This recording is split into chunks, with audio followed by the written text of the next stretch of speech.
Welcome to my video. My name is Neil Potter with Improving Your Small Business, and today we're going to discuss debt. By the end of the video you'll have 5 to 10 ideas of how to address your debt issue. So the video is to help you come up with ideas to address your debt challenge. This is not financial advice, so when you get your plan together and your data, pass it by your accountant or an accountant, a financial person, getting a second pair of eyes, make sure your math is correct, and then you can go from there. So 4 things I think to do to generate the ideas list. One is know where you are today. Second, look at the reasons for the loans you have. I think most important, why did you end up with the current situation? Don't beat yourself up, but let's look at some of the reasons behind that. Addressing debt based on interest and penalties. So given you have to pay some of this stuff off or all of it off, where would you kind of start? And making that more of a factual decision, and then minimizing or avoiding future debt.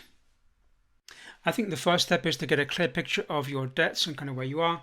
Look at the debt listing you have, maybe credit cards, alternative loans. These are special companies that will loan you money typically for a short time period but at a very, very high interest rate. Banks, individuals, list it by the amount and by the percentage you're paying, maybe the annual percentage, and maybe any penalties you have too. Get a good list, and therefore you will know where your biggest problems are. Because in the next step or the step after that, we want to then start to pay them off with the kind of money. We'll discuss where the money comes from, but you won't know where to start paying off until you kind of know where the biggest drain is on your resources. Check the numbers by your accountant. Have a math double check. They do numbers, and so don't make any decisions until you're going to get a financial person kind of double checking what you've come up with. If, for example, this alternative one, if you had a $40,000 loan and 40%, which is extraordinary, you're paying basically almost $9,000 on a $40,000 loan. So out of 40k, you really have 30k to spend. That should be alarming enough, or the calculation should be alarming enough to motivate you to kind of take action. So it's going to be a little bit hard to swallow at the beginning to know where you stand, but kind of you have to do that as part of the business owner. But when you get the data, it gives you a more factual basis for your next steps. Now, before we look at the action plan to take to resolve these issues, I think it's actually more important to look at the reasons for the loan. There are some positive reasons. You could have maybe buying a new machine to run the business, because without the machine you can't do the business. If you're going to sell ice cream, you need to make ice cream or freeze ice cream, and therefore it's essential. So I would say there are some valid reasons to have loans, but they must be, I think, carefully purchased, and making sure that if you were to buy the machine within so many months or years or whatever, you actually could pay back the machine and make profit. So if you don't know whether you can actually make more money with the machine or not with the machine, that is a math you have to kind of do to kind of figure that out. Don't go buy machines or stuff and really have no idea when or if you'll actually better make money back ever on the thing. If you sell ice cream, for example, you've sold ice cream up to now. Will you sell enough? How much do you make on every ice cream cone or ice cream amount? And that amount, how many of those would you have to sell to pay back the machine and the interest? Some simple math will help you figure out if this is a good or a bad idea. Now, there are some negative reasons, I think, that people use for loans too. Starting a new business that has no revenue. That, I think myself, is a bad idea. I did some Googling on that idea. One of the ones I came up with is Mark CUBAN, who's a business kind of guy. He says it's a bad idea too. I think there are many videos out there that say it's a bad idea. The only thing you have guaranteed when you get a loan at the beginning of a company is the loan. You have no guarantee of sales, and therefore that's a really negative place to start with a negative amount of money. So there are other ways to start companies without loans and getting into debt. I would say if you're about to do that, that's a good red flag to figure out are there better options or other ways to do the business. A common issue I think people have is that they get into loans and they get debt because they're doing a workaround.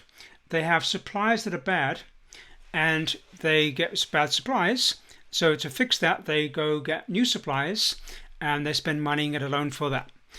They have errors in their manufacturing or assembly, and they have product waste on the factory floor or their assembly line, and instead of fixing it, they then get a loan to buy more stuff to manufacture it correctly and then make a sale on that. Or they have no inventory management, so they buy more stuff, more supplies, because they don't know where their current supplies actually are or how many they have of anything, and they may not even know the cost of goods, so they go buy more stuff to build more stuff and sell more stuff, but actually the stuff they're buying is actually now more than they could ever sell it for, and they're going to kind of stay in debt. So if you're about to get a loan for something or run a credit card for something with a loan or debt, what I would do is use that as a red flag. What is the underlying cause or problem that you may not be addressing, for which the loan's going to kind of paper over or going to get you through?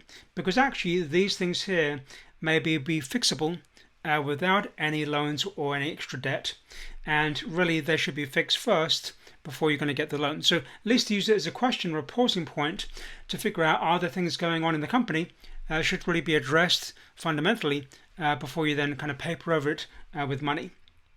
And then there are dreamy reasons for loans.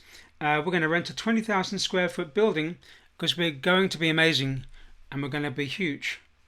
No, you're not. Probably not. So all you've done is spend money on the building, maybe through a loan, and you have nothing more than a building and a loan. That is a little kind of overly dreamy, I think kind of a really bad idea. Buy the building or get the building when you can afford the building, and you for sure have data that says you're going to have enough money to cover the building plus more stuff again. Just getting a building thinking that's going to cause your brain to sell more stuff and make a fortune, I think is kind of really a wrong footing to kind of step. Buying a company, a Tesla S, because we're going to look amazing and then be amazing. No, you're not.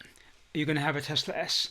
And so you might want a Tesla S or a fancy car, but that isn't rationalized really well to say, well, that's going to cause us to make sales.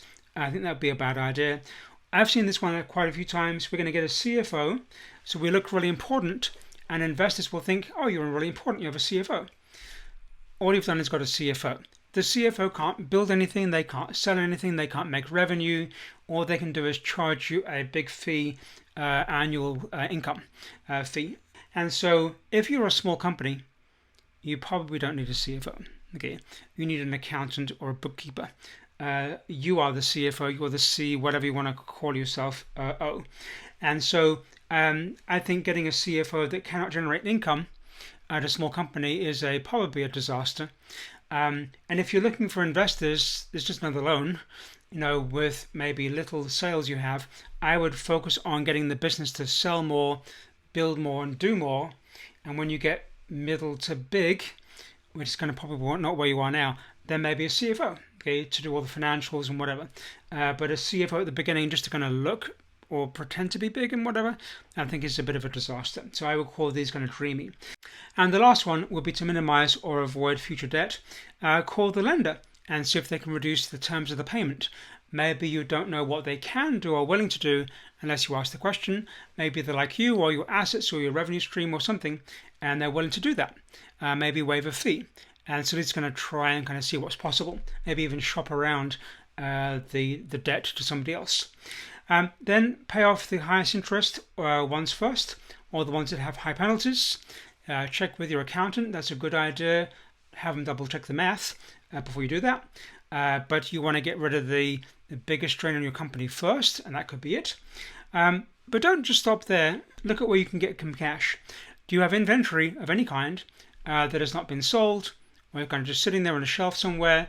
Can you sell it off for cheap or cheaper and make cash? Maybe there's some assets or machinery you have or space you can sell off and turn that into cash too, and use the cash for part of your debt payment.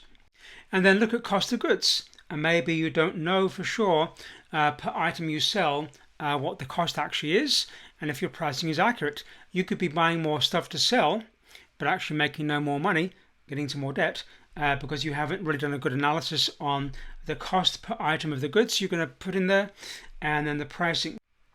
So look at the expenses you have, living within your means. Now, that message about living within your means has been around for thousands of years. I've not been around for thousands of years, I don't know. But it's a pretty common business financial idea. And so maybe you have to figure out better suppliers. Maybe different suppliers who are buying in bulk. Maybe your office space is really too expensive and you could actually deal with less office space if that's an option for you. When staff leave by natural attrition, then maybe determine if the thing they were doing could be done by a different person, a different way, automated, eliminated. Don't assume you have to replace a person with a person. That could be a pausing point to kind of figure out what they were doing and what is essential, what is not, what people can do, what you can automate, whatever, and figure out if there's a way to kind of save money on that. I'm not into laying off people, particularly if you employ them and you're looking after their well-being, unless they're just a really, really, really bad employee you can't fix. But if they do leave on their own accord, maybe it's a chance to figure out what could you save in terms of revenue. When you buy stuff for the company, like ice cream making machines, whatever, could you buy cheaper on a second-hand stuff?